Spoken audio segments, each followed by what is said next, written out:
nilang Batanes of the North kasi makikita mo talaga yung shape ng heart doon sa baba. Especially pag nag-picture ka. Oh my God! Oh, it's on! Ayan. So, from the top, you can see the windmills of Pagudpud. Wow! Look! Look guys! It's so beautiful! So amazing! Oh my God! I feel like oh my God, init. Nakakapagod talaga. So pag nandito ka, kailangan talaga full yung energy mo at talagang mataas yung confident mo sa sarili mo kasi dapat napakasali. So as you can see, ayan yung heart na sinasabi ko sa inyo. Yung heart, yung so hugis heart na. Oh my God.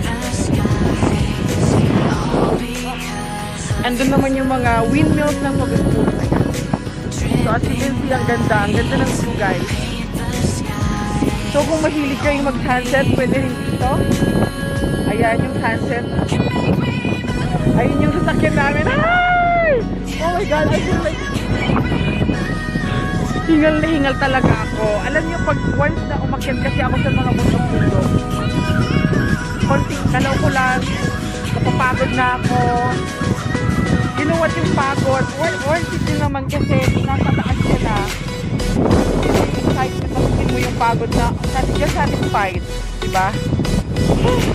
This is my first time. I'm from Ilocos Norte, but this is my first time to go here. Heart, Batanes, natawag nila dito, Batanes of the North. So, oh my God. So, I would like to invite you guys to come here in Pagudpud.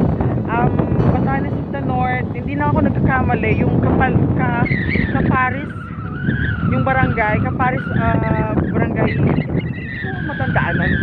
hindi ko matandaan kung ano yung barangay dito. Basta Batanes of the North, alam na nila yon. So, bye guys, I hope you enjoy my video today. So, Batanes of the North, Pagudpud Ilocos Norte. Bye.